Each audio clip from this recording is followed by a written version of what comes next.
Right, so welcome back. So in this particular workshop, we would be discussing the solution for DPP3, है ना? अब देखो DPP3 में क्या बोल रहा है वो पहला वाला क्वेश्चन स्मॉलेस्ट नेचुरल नंबर निकालना है मुझे of the form 1 2 3 x 4 3 y so it's a 6 digit number तो ऐसे बहुत सारे नंबर्स होंगे मेरे को निकालना है सबसे छोटा वाला नेचुरल नंबर कौन सा होगा जो इस फॉर्म का होगा और 6 से डिविजिबल होगा एक्स और वाई जो है वो 0 से 9 के बीच में होंगे ऑब्वियसली राइट कोई भी नंबर का अपन कोई भी डिजिट की बात करते हैं digit will always be between 0 to 9 right these whole numbers are possible except the first place जब आपका फर्स्ट प्लेस होता है वहां पे आप जीरो नहीं लिख सकते बट यहाँ तो फर्स्ट प्लेस है ही नहीं यहाँ तो एक्स मेरा फोर्थ प्लेस पे आ रहा है और वाई मेरा सिक्स प्लेस पे आ रहा है तो दोनों जीरो भी हो सकते हैं अभी डिविजिबिलिटी बाय 6 मुझे चेक करना है अब देखो सबसे पहले अगर मैं ऐसा बोलूं कि यार if a number is divisible by x and also divisible by y. So if there is a number which is divisible by x and divisible by y, so can I say the same number will be divisible by x into y? Is this statement true or false? Statement क्या है मैं क्या बोल रहा हूँ कि अगर कोई नंबर है राइट जो x से डिविजिबल है जो y से भी डिविजिबल है मतलब x से डिवाइड करेंगे तो रिमाइंडर जीरो आ जाएगा y से डिवाइड करेंगे तो भी रिमाइंडर जीरो आ जाएगा तो क्या मैं ऐसा बोल सकता हूँ कि वो same number x into Y से भी डिविजिबल होगा जैसे फॉर एग्जाम्पल अपन 12 का डिविजिबिलिटी टेस्ट निकालते हैं तो अपन क्या बोलते हैं 4 से डिविजिबल 3 से डिविजिबल तो फिर 4 इंटू 3 से भी डिविजिबल हो जाएगा right most of the students को ऐसा लगता है कि ये property is correct this property is not true.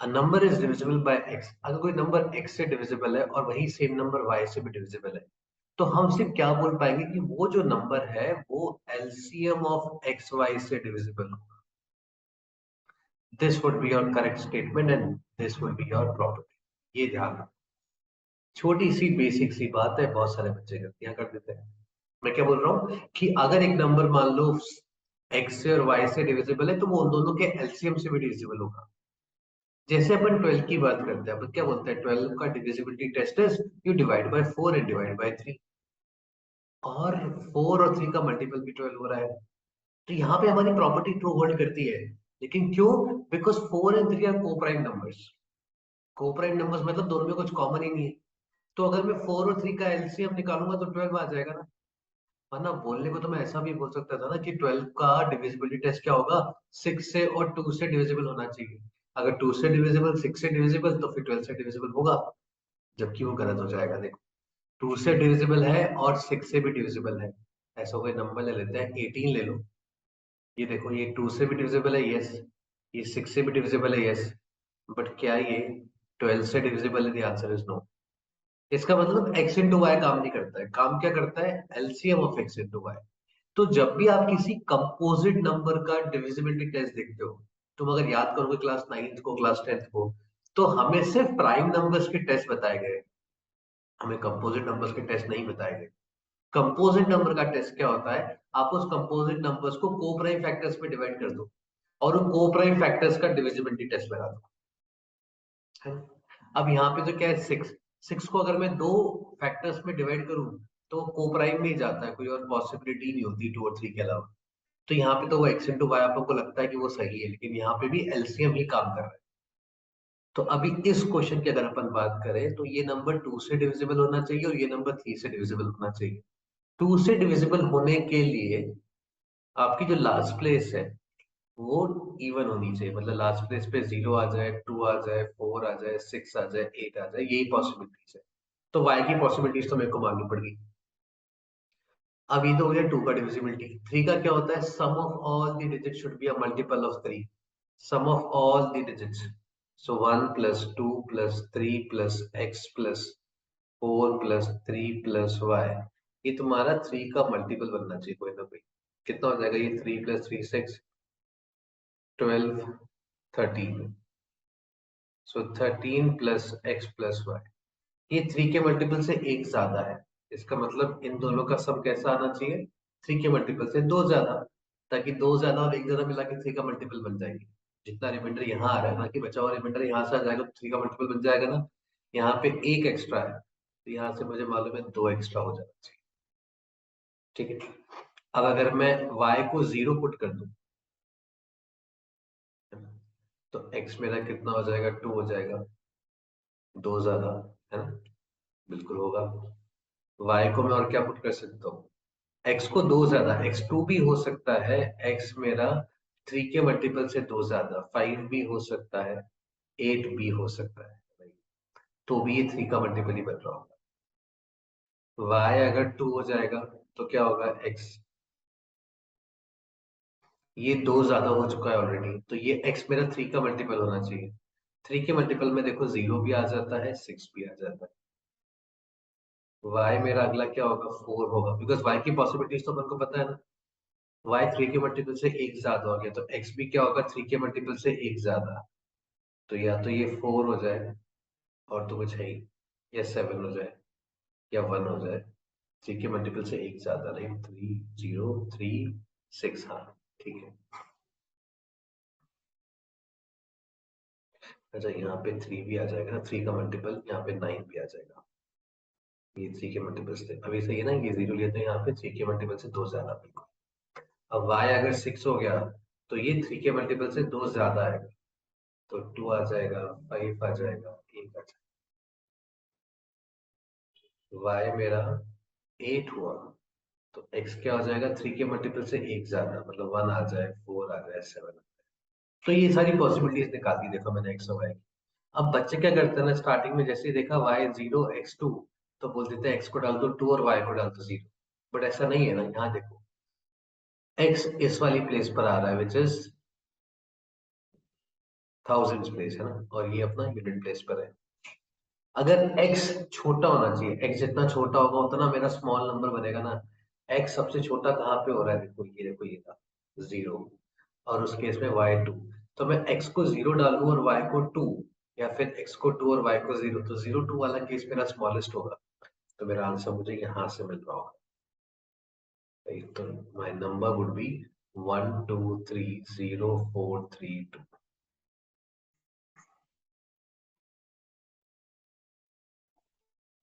देखो ये क्वेश्चन क्लियर हुआ सबको, क्वेश्चन नंबर वन।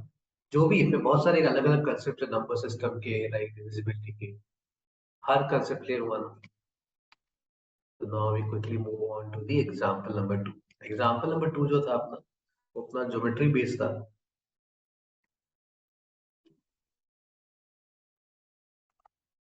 देखो इस वाले में क्या हो रहा था, उसने अपन को दिया कि एक सर्कल है, राइट, ऐसा एक बाहर एक सर्कल है, length A B 6 centimetre, is tangent to the inner one of the two circles, ये अंदर वाले को टेंजेंट है, राइट, एट पॉइंट सी। दोनों सर्कल कंसेंट्रिक है, मतलब दोनों के सेंटर सेम होंगे। It is known that the radius of two circles are integer, दोनों के रेडियस इंटीजर है, और रेडियस निकालना है मुझे बाहर वाले सर्कल का। देखो उसने मुझे कुछ भी नहीं दिया सिवाय ए बी की लेंथ के। अब देखो यहाँ पे कैसी बेसिक बेसिक अपनी सर्कल की प्रॉपर्टीज लगेंगी जो अपन ने क्लास 9th या 10th में करी होंगी। अब देखो सबसे पहले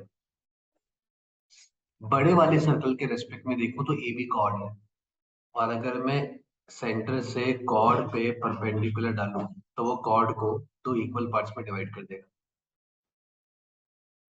तो ए सी और सी बी बराबर हो जाएगा। पूरी लेंथ 6 है तो ये लेंथ 3 हो जाएगी। अगर तुम्हें याद नहीं आया हो तो एक प्रॉपर्टी पड़ी थी in a circle, if you drop a perpendicular from the centre to the chord it will always bisect the chord. अब छोटे वाले सर्कल का देखो, छोटे वाले सर्कल के लिए तो ये रेडियस हो जाएगा, radius is let's say r1, और OB को ज्वाइन कर दूंगा तो ये भी मेरा एक रेडियस हो जाएगा, जो जाएगा बाहर वाले सर्कल का बाहर। और देखो एक राइट एंगल ट्राइंगल बन गया अपने पास, राइट, जो पाइथागोरस थ्योरम जिंदाबाद। r2 square is equal to r1 square plus 9। तो यहाँ से अपने पास कितना आ जाएगा, r2 square minus r1 square is equal to 9। दोनों इंटीजर्स हैं। अब देखो, अब जो मैं तुम्हें टेक्निक सिखाने वाला हूँ ये बहुत सारे क्वेश्चंस पे काम आती है, जो मैं हर चैप्टर्स में ध्यान से समझना। दो वेरिएबल है मेरे पास, इक्वेशन तो एक ही बना है, सॉल्व तो नहीं कर सकते, बिकॉज लॉजिकली अपन क्या बोलते हैं, जितने वेरिएबल्स उतनी इक्वेशंस मेरे को चाहिए, तभी मैं उस इक्वेशन को सॉल्व कर पाऊंगा। तो मेरा यहाँ पे इक्वेशन तो खत्म हो गया, दो ही इक्वेशन है, सॉरी दो वेरिएबल और एक इक्वेशन है। बट उसने मुझे एक और एक्स्ट्रा कंडीशन दी थी कि यार आर इंटीजर है, दोनों के रेडियस इंटीजर है। तो अब मैं इसको लॉजिकली सॉल्व करूंगा। देखो ये मुझे दिख रहा है A square minus B square as a form, so R two minus R one into R two plus R one, है ना। दोनों इंटीजर्स है तो R two minus R one भी इंटीजर आएगा और R two plus R one भी integer आएगा। तो ये तो दो इंटीजर्स का प्रोडक्ट हो गया।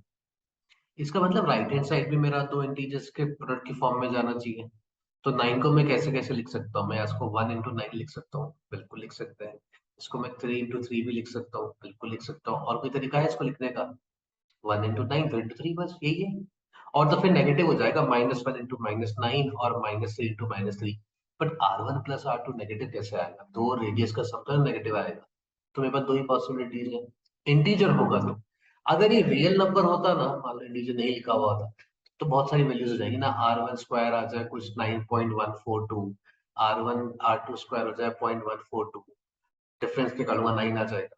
तब तो बहुत सारी पॉसिबिलिटी है, लेकिन अगर इंटीजर है तो यही केसेस बनेंगे।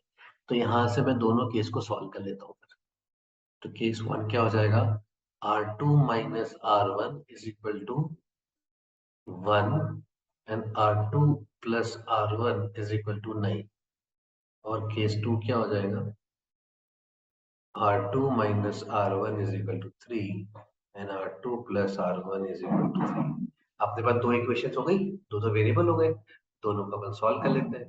तो अगर मैं केस वन को सॉल्व करूँ, दोनों को ऐड कर दूं, तो R2 कितना आ जाएगा, 10 आ जाएगा। तो R2 मेरे पास आ जाएगा 5 और R1 मेरे पास आ जाएगा 4। यहाँ पे दोनों को ऐड कर दूंगा तो मेरे पास 2R2 आ जाएगा 6, तो R2 आ जाएगा 3 और R1 आ जाएगा 0। R1 0 तो नहीं हो सकता, है ना, अंदर वाले का रेडियस ना 0 होगा। So this is out. ये देखो मेरे पास रेडियस आ गए दोनों सर्कल्स के।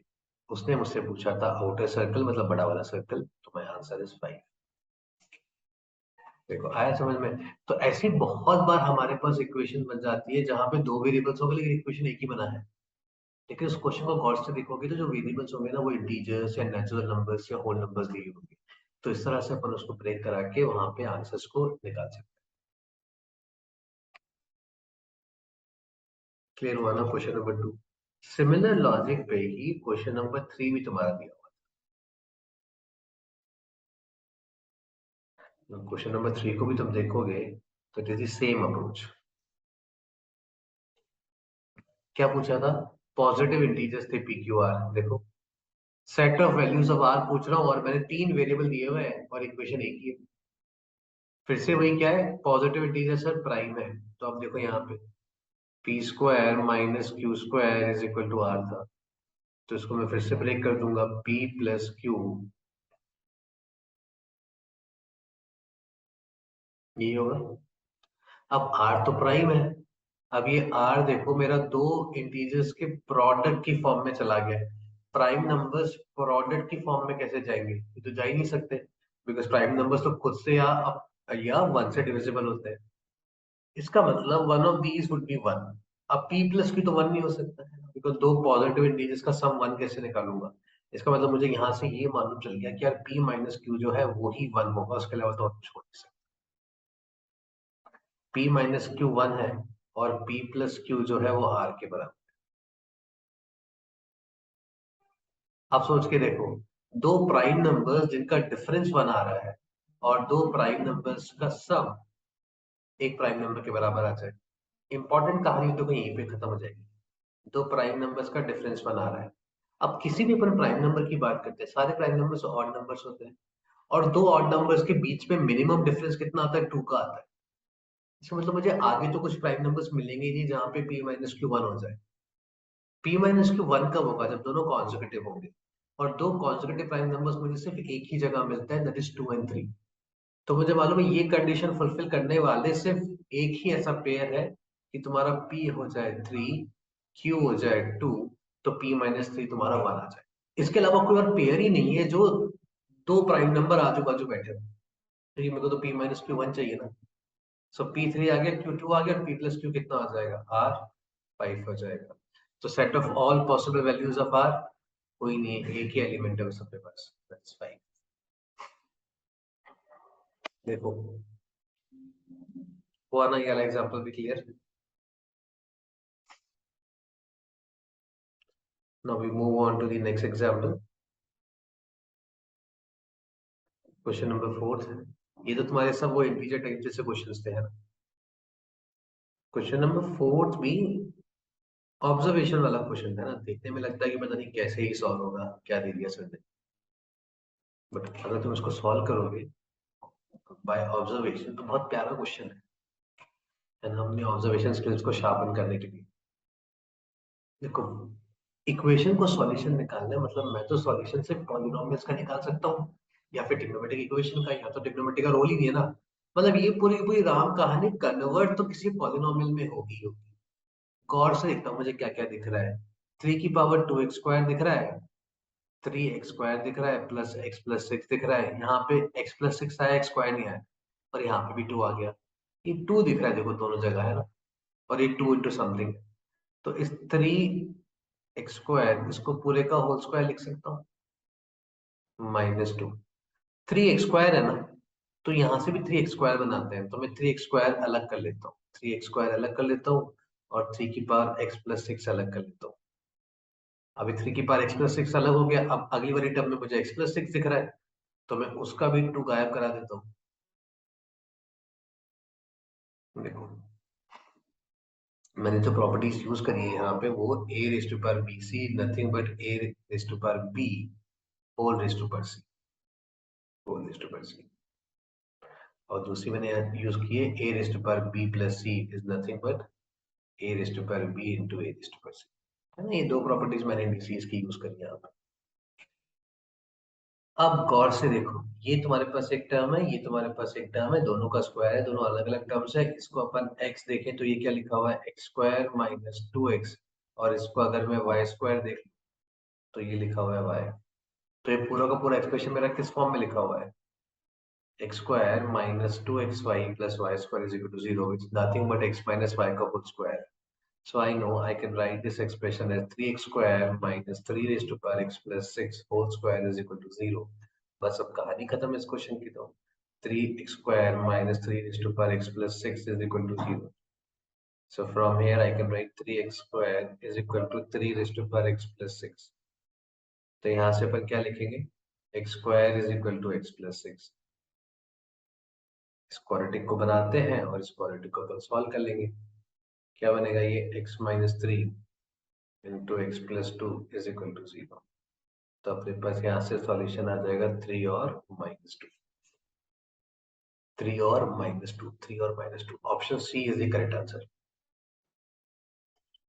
देखो, है ना, सिंपल सा क्वेश्चन था, बस ऑब्जर्व करना था और कुछ नहीं करना अपन को इस क्वेश्चन में।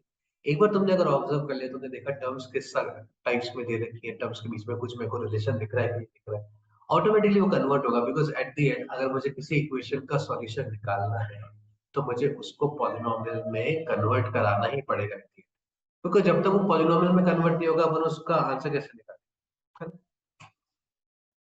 सिंपल सिंपल से फंडे होते हैं, उन फंडे उन गाइडलाइंस के अकॉर्डिंग अगर तुम काम करोगे या सोचोगे तो तुम्हें तुम्हारे आंसर्स मिलते जाएंगे क्वेश्चंस के। अगर तुम देखो क्वेश्चन देखने में लगते हैं थोड़े अजीब से, बट अगर अपन लॉजिकली सोचते हैं तो सबके सब आराम से सॉल्व हो जाते हैं। किसी को भी सॉल्व करने में ऐसा अपन को कुछ रॉकेट साइंस लगाने का जरूरत नहीं पड़ता। अब क्वेश्चन नंबर 5 की बात करते हैं ना। क्वेश्चन नंबर 5 में क्या है, देखो मुझे एग्जैक्ट वैल्यू निकालनी है इस एक्सप्रेशन, है ना। इस अपन ने ट्रिग्नोमेट्री में भी बहुत देखा है। अब ये देखो किस एंगल का सम 180 या 90 जैसा कुछ मिलता है, दोनों दिख रहे हैं मुझे। ये दोनों भाई आपस में 90 बना रहे हैं और ये दोनों 180 बना रहे हैं। बस ये तुम्हें दिख गया, तो बस इन्हीं को अपन पेयर करेंगे और इन्हीं को एक साथ सॉल्व करेंगे। तो इसका पेयर बना दो, plus cos square 47 minus sine square 43। अब इसको मैं क्या लिख सकता हूँ, 180 minus 73, sine of 180 minus 73 sine 73, है ना। तो cos square 73 plus sine square 73 हो जाएगा, जो हमें मालूम है कि 1 होने वाला है, plus cos square 47, sine sine theta को मैं क्या लिख दूंगा, cos ऑफ 90 माइनस थीटा, तो ये हो जाएगा cos स्क्वायर 47। ये कहानी सॉल्व हो गई, ये तो जीरो चला गया और ये 1 चला गया, 1 प्लस जीरो कितना आ जाएगा, प्लस 1, और ये अपना आंसर हो गया ऑप्शन नंबर सी, है ना, एकदम बच्चों वाला क्वेश्चन। नेक्स्ट क्वेश्चन देखते हैं, क्वेश्चन नंबर 6। क्वेश्चन नंबर 6 में क्या है, ये tan के अल्फा में आ जाएगा इधर आइडेंटिटी, आइडेंटिटी मतलब हर वैल्यू ऑफ अल्फा के लिए ट्रू होल्ड करेगा ये एक्सप्रेशन, के की वैल्यू निकालनी, ठीक है। अगर ये हर वैल्यू ऑफ अल्फा के लिए ट्रू होल्ड करेगा, तो एग्जाम में मैं क्या करूंगा, अल्फा की वैल्यू पुट कर, अगर आप कह रहे हो हर अल्फा के लिए ट्रू होल्ड करने वाला है, तो अल्फा की value upon pi by 2 put कर दो, कितना हो जाएगा। सो अगर मैं पाई बाय 2 पुट कर दूं इसको, एग्जाम अप्रोच, अल्फा को पाई बाय 2, अल्फा को जीरो मत पुट करना, अल्फा को जीरो पुट करोगे तो tan ही गायब हो जाएगा, तो ही गायब हो जाएगा, जो निकालना है वो गायब हो जाएगा। पाई बाय 4 भी पुट कर सकते हैं, मैं एक बार पाई बाय 2 पे ट्राई कर रहा हूँ। सो पाई बाय 2 पुट कर दोगे तो sine of pi zero, sine of 3 pi by 2 that is -1, sine of 4 pi plus zero upon cos pi -1, cos of 3 pi by 2 plus 0, cos of 2 pi that is 1, नीचे zero आ गया, नीचे zero आ गया मतलब not defined हो गया भाई। तो ये अगर अल्फा पाई बाय 2 होगा तो के कैसा होना चाहिए, ऑड नंबर होना चाहिए, ऑड होगा तो ये मेरा नॉट डिफाइंड हो जाएगा, और इवन होगा तो ये जीरो हो जाएगा, तो ऑड मतलब बी, तो मुझे मालूम है मेरा आंसर बी आने वाला है। ये जो क्या ऑब्जेक्टिव, चाहो तो पाई बाय 4 पुट कर दो, 30 डिग्री पुट कर दो, 60 डिग्री पुट कर दो।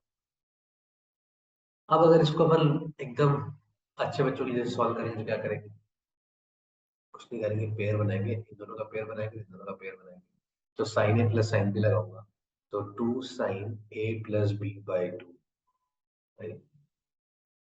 Cos of A minus B by 2 माइनस साइन 3 अल्फा, नीचे क्या हो जाएगा, cos A plus cos B, 2 cos of a plus b by 2 into cos of a minus b by 2, ऊपर से साइन 3 अल्फा कॉमन निकल जाएगा, तो मेरे पास बचेगा 2 cos अल्फा माइनस 1, नीचे से cos 3 अल्फा कॉमन निकाल लो, अपने पास बचेगा 2 cos अल्फा माइनस 1, ये जो कैंसिल हो गया 2 cos अल्फा, और ये अपने पास आ गया tan 3 alpha. So tan 3 alpha is equal to tan k alpha, तो k कितना आना चाहिए, 3 आना चाहिए, है ना, वही अपने आंसर निकाला था ऑप्शन नंबर बी। फिर हुआ 6, 7 देखते हैं फिर।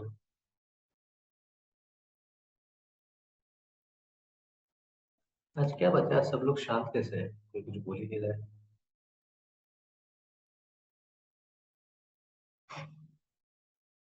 सब ज्वाइन करके चले गए क्या, कि सर सॉल्व कर लेंगे बाद में अपन रिकॉर्डिंग देख लेंगे। नहीं सर। कूल, चलो कोई तो है जो मेरी बात सुन रहा है। आ जाओ, ये एक्सप्रेशन, इसको सिंपलीफाई करना है, राइट, ओके।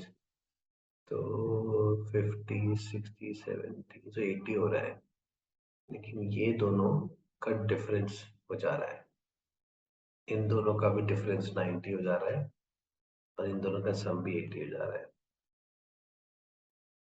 cos 98 कितना हो जाएगा, साइन 8 में आ जाएगा, है ना।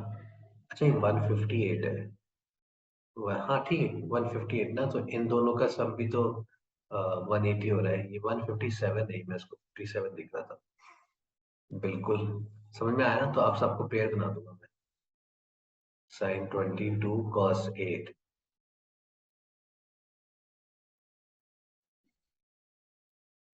ठीक है मैं, तो cos 158 कितना हो जाएगा, cos ऑफ 158 हो जाएगा cos ऑफ 22, राइट, और cos ऑफ 98 कितना हो जाएगा, माइनस आएगा तो एक और प्लस हो जाएगा, प्लस साइन ऑफ 8, ये ऊपर वाले का एक्सप्रेशन हो गया। नीचे एलाइड एंगल वाला कंसेप्ट लगा रहा हूँ मैं, बस सबको एक्यूट एंगल में कन्वर्ट करा रहा हूँ। 23 cos 7, cos 157 कितना हो जाएगा, माइनस का cos 23, और cos 97 कितना हो जाएगा, वही प्लस का cos प्लस का sin 7। ऊपर बन गया sin A cos B plus cos A sin B, तो ऊपर हो जाएगा sin of A plus B, that is 30 degrees. नीचे भी वही है, sin of A plus B sin 30। One answer आ गया। अच्छा, वन भी देखो छुपा छुपा के दिया है, तो sin 7 पाई बाय 2 है ना, odd multiple of pi by 2। One तो होता है, लेकिन 7 पाई बाय 2 कितना आएगा, ये पाई बाय 2 होता है, ये 3, ये 5 पाई बाय 2, ये 7 पाई बाय 2, -1 आता है, ये तो नहीं है answer. -3 pi by 2 cosec, so -1 pi by 2 -3 pi by 2, ये होता है ना -3 पाई बाय 2। यहाँ पे sin 1 आता है तो कोसेक भी 1 आएगा, ये अपना आंसर हो गया। cot 5 pi by 4, pi plus pi by 4 is 5 pi by 4, ये भी 1 आ रहा है, दो दो 1 कैसे आ रहा है। और ये कितना हो जाएगा, माइनस का 100 पाई, तो sec of minus theta is sec theta, तो sec ऑफ 100 पाई हो गया। 100 पाई इवन मल्टीपल, ये भी 1 हो गया। हाँ, ये तो मोर देन 1 करेक्ट है, तीनों आंसर्स है ए बी एंड डी। ये 1 और मोर देन 1 था। अच्छा, मोर देन 1 था, तो ए बी और डी अपना आंसर हो गया, है ना। ये तो सिंपल सा क्वेश्चन है ये भी। देखो नेक्स्ट क्वेश्चन देखते हैं।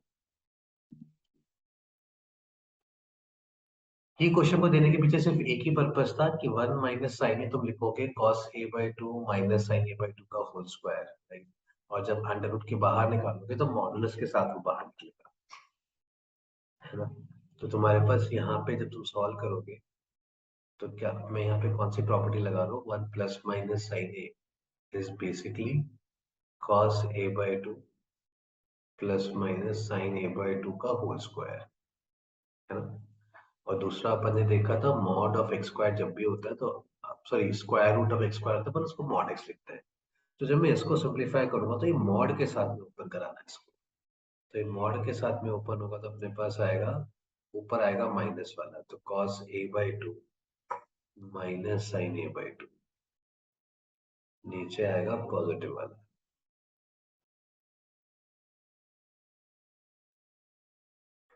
इसको इधर ले आओ तो ये कितना हो जाएगा, 1 माइनस साइन ए। अच्छा, तो 1 माइनस साइन ए बन गया क्या cos से, ओके। इसको भी सिंप्लीफाई कर लो, 1 माइनस साइन ए क्या हो जाएगा, cos A/2 minus sine A/2 whole square, और cos ए क्या हो जाएगा, cos square A/2 minus sine square A/2। ठीक है, हाँ, तो राइट हैंड साइड को भी सिंप्लीफाई करोगे तो ये आएगा cos A/2 minus sine A/2 upon cos A/2 plus sine A/2। ठीक है, अब गौर से देखो बन क्या गया ये बन गया mod of star is equal to star, right. और ये अपने पास कब पॉसिबल होगा, जब cos of A/2 minus sine of A/2, जो मॉड के अंदर लिखा है वो पॉजिटिव होना चाहिए तभी तो होगा।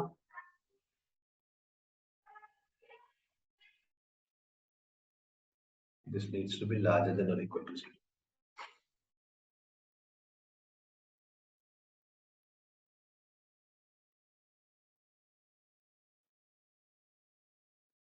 है समझ में, अब ये पॉजिटिव होना चाहिए, तो देखो पहले कौन कौन से क्वाड्रेंट में पॉजिटिव हो जाएगा। A/2 है ना, सो फर्स्ट क्वाड्रेंट में चेक कर लेता हूँ, फर्स्ट क्वाड्रेंट क्या होता है, ऑप्शंस को चेक कर रहा हूँ मैं। तो A मेरा जाएगा 0 से π/2, तो A/2 कहाँ से कहाँ तक जाएगा, इक्वल टू मिलेगा, कोई दिक्कत नहीं है। तो 0 से π/4 में नीचे वाला तो पॉजिटिव ही होगा, ऊपर कॉस बड़ा होगा कि साइन बड़ा होगा, 0 से π/4 में कॉस बड़ा होता है, पॉजिटिव, बिल्कुल सही है। तो ए तो सही है। सेकंड क्वाड्रेंट में क्या हो जाएगा, ये मेरा π/2 से पाई के बीच में जाएगा, तो आप π/4 से π/2 के बीच में जाओगे, ये नहीं होगा, क्योंकि π/4 से π/2 के बीच में जाओगे तो देखो साइन अपना 1 की तरफ जा रहा होता है, कॉस 0 की तरफ जा रहा होता है, तो साइन बड़ा निकलेगा, और छोटे में से बड़ा माइनस करोगे तो नेगेटिव आएगा, तो बी मेरा आंसर इनकरेक्ट हो गया।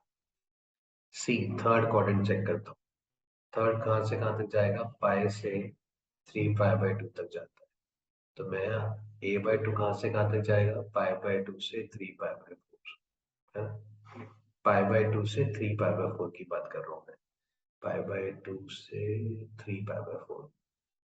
हाँ, तो साइन a/2 की जो वैल्यू है ये पॉजिटिव आ रही होगी, कॉस अपना π/2 से ये नेगेटिव आ रहा होगा, तो ये भी नेगेटिव होगा और ये पॉजिटिव होगा, बाहर एक माइनस साइन, तो माइनस माइनस तो ऐड हो जाएगी दोनों के दोनों, तो सी भी मेरा आंसर नहीं हो सकता, है ना, है ना, क्योंकि ऊपर मेरे पास नेगेटिव आ जाएगा ना, और नीचे एक बार चेक कर लो, हाँ नीचे भी चेक करना पड़ेगा ना अपन को, नीचे वाला बड़ा कौन होगा, साइन बड़ा होगा, तो पॉजिटिव में साइन बड़ा होगा, कॉस नेगेटिव होगा, तो नीचे पॉजिटिव आ जाएगा, बिल्कुल सी आंसर नहीं है।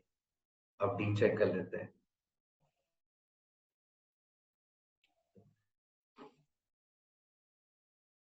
डी के अपने पास फोर्थ क्वाड्रेंट,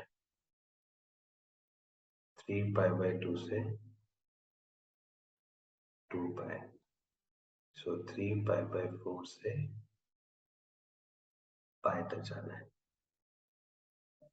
ठीक है, सो 3π/4 से पाई के बीच में जा रहा है अपना एंगल, 3π/4 से पाई सेकंड क्वाड्रेंट में घूम रहा है, तो साइन तो पॉजिटिव आएगा, कॉस नेगेटिव आएगा, ऊपर वाला तो नेगेटिव बन रहा है न्यूमरेटर, डिनोमिनेटर में देखो कॉस नेगेटिव में होगा, लेकिन कॉस जा रहा होगा -1 की तरफ, साइन जा रहा होगा 0 की तरफ, तो ये वाली वैल्यू बड़ी आएगी, तो नेगेटिव वाली बड़ी होगी, मतलब नीचे में बस नेगेटिव नंबर ही बनने वाला है, ये भी नेगेटिव बनेगा, ये भी नेगेटिव बनेगा, तो नेगेटिव अपॉन नेगेटिव में बस पॉजिटिव बन जाएगा, तो D is also correct, so my answer is option A and option B.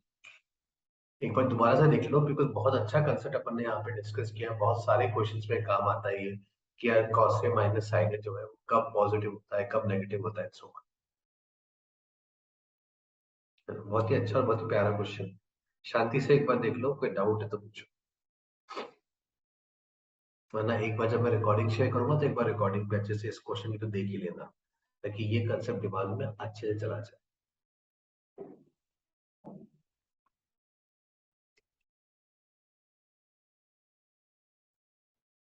Question number 9 जो है अपने पास, ठीक है 9 को भी देखते हैं, है ना, 9 बहुत सिंपल सा है यार, दो एंगल का साइन दे दिया उसने, मतलब एक ट्राइंगल पकड़ लो ए और बी, तो वो तुम्हें क्या कह रहा है यार, साइन ए तुम्हें दे रहा है, बोल रहा है कि साइन तुम्हारा 5/13 है, और बोल रहा है साइन बी जो है वो 99/101 है, और कह रहा है कॉस ऑफ सी निकाल दो, ठीक है भाई। अब सी का एंगल कहाँ से आ गया, अब यहाँ से मैं एंगल नहीं निकालूंगा, मैं यहाँ पे सम ऑफ टू एंगल्स और डिफरेंस ऑफ टू एंगल वाला फंडा यूज करूंगा, ट्राइंगल में तीनों एंगल का सम पाई होता है, तो मैं कॉस ऑफ सी को क्या लिख सकता हूँ, पाई माइनस ए प्लस बी, कि मेरे को तो कहानी ए और बी में चाहिए, तो मुझे ए और बी पता है, cos pi minus A and B कितना हो जाएगा, cos of minus cos of A plus B, है ना, तो ये क्या हो जाएगा, ये माइनस से बाहर तो अपने पास आ जाएगा sign A sine B minus cos A cos B, बस काम खत्म हो गया अपना। साइन ए तो पता है अपन को 5/13, ये पता है 99/101, कॉस ए साइन ए से निकाल लूंगा 1 minus sine square A, right, इसका स्क्वायर ए, एंड 1 माइनस 99 का whole square, 1 minus sine square B 102, right, this is cos B, बस इसको इवेल्युएट करना और अपना आंसर आ जाएगा, जो भी आंसर आ रहा होगा, ठीक है, तो मैं कैलकुलेशन नहीं कर रहा, आगे तुम कर लेना अपना, सिंपल सा है, जो कितना हो जाएगा 12/13 बन जाएगा ये, और ये नीचे तो बनेगा 101 का स्क्वायर, और 9820 9800 10,200 कितना हो गया, 200 400, राइट, तो ये बन गया 20, करिए तो वो रिलीज सॉल्व हो गया, 5/13 इंटू 99/101 माइनस ये कितना आ गया था 12/13, और ये आ गया 20/101, तो मेरे आंसर कितना आ गया, 13 से इसको मल्टीप्लाई कर दो, सो 1313, राइट। ये कितना हो गया, 99 5 सा दैट इज 500, तो 495 माइनस 240। देखो है ना? इसको सिंप्लीफाई कर लो और अपना आंसर आ गया, कितना आ गया, 255, है ना। 255 ना, हाँ 1313, बस ये अपना आंसर है। देखो 9 समझ में आएगा सबको।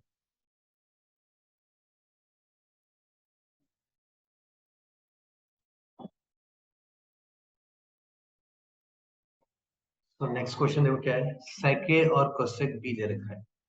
तो sec और cosec से तो अपन को मतलब ही नहीं, अपन तो उसको हमेशा क्या करेंगे ना, साइन और cos में कन्वर्ट करेंगे। तो हमें तो साइन और cos पता रहता है। तो सबसे पहले तो साइन और cos में कन्वर्ट करा लो। cos A मुझे मालूम पड़ गया 8/17 आ रहा है, और साइन B मुझे मालूम चल गया 4/5 आ रहा है। और इस sec ऑफ A प्लस इसको भी cos में कन्वर्ट कर दो, इसमें को तो अपन को तो वही पता है ना। तो अपना आंसर होगा 1/cos A प्लस। बस पूरा पूरा क्वेश्चन सॉल्व हो गया। फिर से वही कहानी, cos A cos B minus sine A sine. अभी cos A मुझे पता है कितना, 8/17। cos B कितना हो जाएगा, साइन B 4/5, तो cos B 3/5। साइन A कितना हो जाएगा, साइन A हो जाएगा 1 - 64/259, है ना, 17 का स्क्वायर। और साइन B कितना हो जाएगा 4/5। तो ये हो जाएगा अपने पास 1/24/85।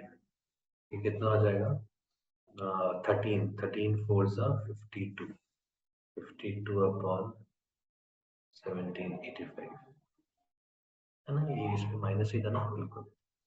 तो ये अपना ऊपर चला जाएगा, तो ऊपर आ जाएगा 85 और नीचे आ जाएगा माइनस का 424 या तो 3028।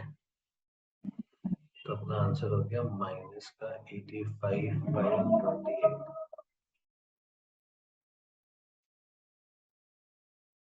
जो अपने ऑप्शन में ही नहीं है। बहुत ही इंटरेस्टिंग हो गया है। तो कहीं तो मैंने कुछ ना कुछ गलती कर दी है,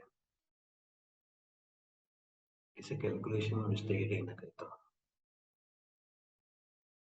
क्या गलती कर दी है मैंने, ये 8/17 था, साइन बी 3/5 ही तो आएगा। -1 माइनस 8 का स्क्वायर 64/, अच्छा 17 का स्क्वायर या 289। तो उससे ये तो सही आएगा। अच्छा ये गलत हो जाएगा ना, 289 माइनस 64, तो 225 आ जाएगा, मतलब 15 आ जाएगा। सो 15 4 60 हो जाएगा। तो +8 कर दो, इसमें +8 कर दो, -8 सो -85/36 आ होगा। वो अपने 17 का स्क्वायर कर लिखा हुआ है, आया समझ में। तो कुछ नहीं, सिंपल सा क्वेश्चन है, sec और cosec था, अपन ने उसको sin और cos में कन्वर्ट कराया। लॉजिक कहता है हमारे पास उन्हीं के फॉर्मूले होता है, और कुछ नहीं। क्वेश्चन नंबर 11 देखते हैं। सो 11th अपना मैट्रिक्स मैच है। तो मैं मैट्रिक्स मैच अगर सॉल्व कराऊंगा, मैं हर क्वेश्चन को सॉल्व कर देता हूँ अलग अलग लेके।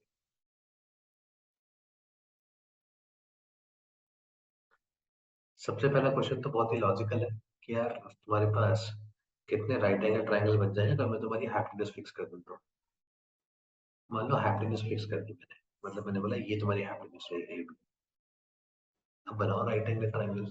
अब तुम क्या बोलोगे, सर राइट एंगल ट्रायंगल बनाने के लिए यहाँ से एक लाइन खींचते हैं, और इस लाइन के ऊपर एक परपेंडिकुलर ड्रॉप कर देंगे यहाँ से। जहां ये परपेंडिकुलर ड्रॉप हो गया, ये मेरे को राइट एंगल ट्रायंगल मिल गया। अब अगर मैं ये लाइन को चेंज करा दूं, तो यहाँ से जो परपेंडिकुलर आएगा उसका पॉइंट चेंज हो जाएगा, तो ये एक और ट्रायंगल मिल जाएगा। मतलब आप इस ए पॉइंट से अलग अलग लाइंस बनाते जाओ, राइट, और आपको अलग अलग राइट एंगल ट्रायंगल्स मिलते जाएंगे। तो ए पॉइंट से मैं जितनी लाइंस बना दूंगा उतने राइट एंगल ट्रायंगल्स बनते जाएंगे। एक पॉइंट से आप कितनी लाइंस बना सकते हो, एक ही तो पॉइंट है। इनफाइनाइट लाइंस बना सकता हूँ मैं, तो मेरे पास ट्रायंगल्स भी कितने हो जाएंगे, इनफाइनाइट बन जाएंगे। हाँ, अगर मैं ये बोलता कि मैं इसका ये एंगल फिक्स कर दूं, तब तुम्हारा फिक्स हो गया, बिकॉज अगर एंगल फिक्स हो गया तो ये लाइन फिक्स हो गई, ये लाइन फिक्स हो गई, जब परपेंडिकुलर तो एक ही जाएगा ना उसके ऊपर, है ना, बिकॉज ये हैप्पीनेस होना चाहिए। तब उसके हिसाब से बस एक ही ट्रायंगल बना। नेक्स्ट क्वेश्चन देखते हैं।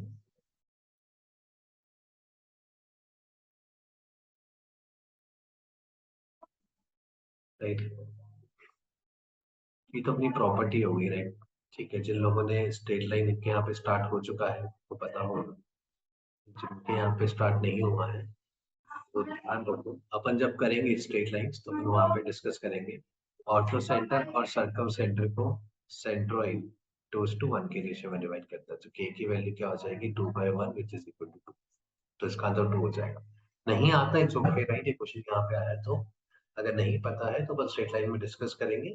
याद रखो, सेंट्रोइड हमेशा ऑर्थो सेंटर और सर्कम सेंटर को 2:1 के रेशियो में डिवाइड करेगा। This is your centroid, this point over here, this is your ortho center and this is circumcenter. This will hold true for all the triangles.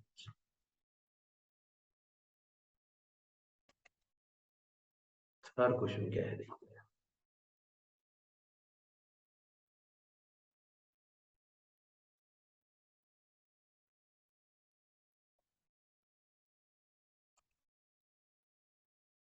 Third question में कह रहा है कि एक अपने पास रेगुलर हेक्सागन था, no two of which share a vertex of the hexagon are extended to form a equilateral triangle। ठीक है, क्या बोल रहा है देखो, ये समझ लो पहले इसकी लैंग्वेज। ये कह रहा है कि मैंने 3 साइड्स ले ली हेक्सागन की, कोई भी अपना वर्टेक्स शेयर नहीं करेगी। मतलब एक अगर मैंने ए बी ले ली तो मैं फिर इन दोनों को नहीं ले सकता, फिर एक मैंने सी डी ले ली, तो एक 3 sides of a regular hexagon, हाँ, no two of which share a vertex of the hexagon।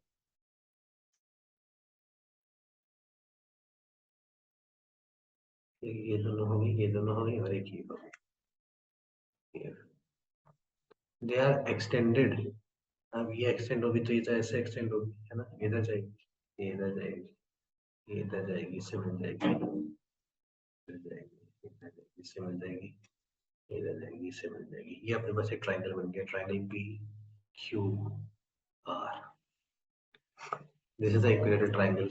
इसका मतलब ये साइड ए है तो ये भी ए हो गई, ये भी ए तो ए है, सब ए है सारे टुकड़े। राइट, ये वो क्वेश्चन कह रहा है।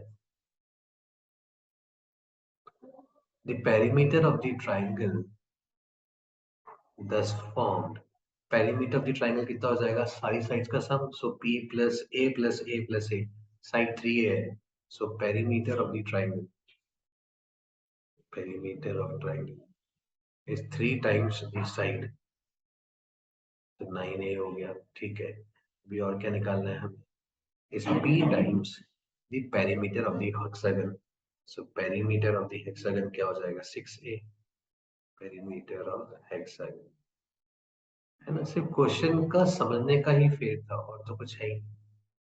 वो कह रहा है कि ये p टाइम्स है जिसके, भाई इसका मतलब 9a अपॉन 6a, ये जो होगा ये p आ जाएगा, तो यहाँ से मुझे p की वैल्यू मालूम चलेगी 3/2। बस और कुछ नहीं था क्वेश्चन में, बस फिगर को एक्सटेंड करके समझना था कि इसका मतलब क्या हो गया, no two of which share a vertex of the hexagon. मतलब जो आप 3 साइड को एक्सटेंड कराओगे हेक्सागन की, उन 3 साइड के एंड पॉइंट्स ना आपस में शेयर नहीं होने चाहिए, तो इसलिए अपन ने ए बी सी डी और ई एफ को लिया। A B and B C sharing a point B, so A B और बी सी को आप एक्सटेंड नहीं कराओ। लास्ट वाला क्वेश्चन बच गया अपने पास एक, है ना, इस मैट्रिक्स मैच का, उसको भी देख लेते हैं वो किस प्रॉपर्टी की बात कर रहा था।